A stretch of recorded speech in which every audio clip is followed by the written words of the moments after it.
Hello, Palermo. My name's Catherine. Thank you so much for reading. I'm in Australia, so I'm sorry I couldn't be live for the book club. I would have loved to have done that.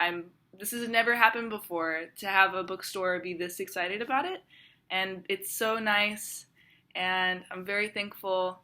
And Sicily in particular is where my husband's family is from, so we've always wanted to go there, and so hopefully I can come someday, and I'll definitely come by the bookstore. But thank you so much to the club for reading it and for sending questions and being so connected to it and so vocal about that. It means so much to me. This is really the first translation that's blown up like this, I guess, or it came out at the same time as the French, and it's just been really exciting to hear the Italians really connecting to it, as I just love Italy so much and have spent a lot of time there, and hope to come back very soon. But your questions, I will have a look at right now, or I read earlier. But so you say, how did you get the idea of comparing the inner torments of the protagonist to a pawing wildebeest? You know, the thing I connected to, writing those passages was. A friend of mine is a poet named Sasha Fletcher. He's published a couple books here in the States, and I love hearing him read because he's so physical in his reading and so loud and wild, that I feel like the wildebeest came out of after hearing him read some of his work, because he kind of has this like manic pace that's similar to Illyria's voice already, and then he uses a lot of animal imagery. And so I think it kind of grew out of that. But then it sort of created its own logic. It's hard to write about or even talk about feelings or like intangible experience. So for me, it always works.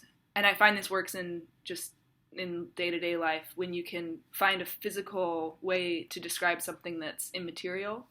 So the wildebeest really became that, and it worked for me because it had its own logic. And I actually researched wildebeests for a while. Just did a bunch of reading about them, and they're pretty fascinating. Okay, so the next question is: many married women experience the urge to flee, as the protagonist did. In your opinion, what can the escape be a solution? Or can the escape be a solution, or does it only worsen your dissatisfaction? Well, it goes a lot of ways, I don't think you really can escape something that you're in. It follows you. So it takes, but it takes a while for like phases to pass. So I guess what I mean is that for Illyria, she's leaving this relationship and leaving her life because she can't seem to operate in that space anymore. But of course, it's still, she doesn't leave it. And I don't think necessarily she's more dissatisfied by leaving. I don't read her that way, but I guess you could read her that way. But I guess I don't see her that way. She's, as a character, doesn't completely make sense to me. I don't think I know her in and out, and I think that's why I wrote her, or why I could write a whole book with her voice, is that she was still surprising me and still surprises me now. So I'm not sure if she's more dissatisfied away or not. I think that it's a mixed state. But I think in your own life, if you try and you see those people that just jump from marriage to marriage or relationship to relationship, and there's always overlap. There's something that they're trying to fix that's not getting fixed, or there's something that they're running from that they just end up repeating the same things over and over again. And I think that's kind of why I write, is to kind of find these ways in which people repeat patterns and then try and get out of them for yourself. And that's why I read too. So yeah, there's a lot to that. And then one more question. Nobody is ever missing is a narrative proof of fact. Traveling and fleeing are metaphors used to show that we can escape from everything except from ourselves. How does the author deal with this inescapable truth?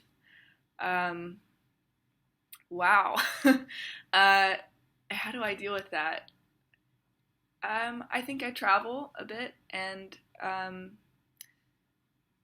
Yeah, I write, I guess. I mean, you know, we're all stuck being who we are. There's no chance to switch into a totally different person, as much as it may seem like that could be possible. But I mean, we become different people over the course of our lives. You know, like I'm not the same person I was 10 years ago, but there's connective tissue to it. But I couldn't have. You can't skip the in between. It's about that whole space in between what you are and what you're becoming, and it's you can't jump. You know, you can't skip the traveling. That's that big part of it. So I guess the fact that I can't, that nobody can, how do I, the way that I deal with being unable to escape myself, I, I think would be writing and traveling and relationships and connecting with other people. That's a way of kind of getting outside of yourself, taking care of other people. I mean, there's lots of ways to deal with it. But of course, you don't get out of it. None of us do. But that's a kind of morose place to end, but I am about to go do a panel here and talk about this with Stephanie Bishop and some other writers. So again, thank you so much. I'm completely just honored to have reached a group of people in Italy, and it's just huge thanks to my translator Teresa too. It's her first book as well, and I'm really excited and happy to be kind of this story maker person behind the translation, and it's a really exciting time for me. This is the first time, so thank you so much, and I hope to see you in Sicily. It would be great. Okay, bye.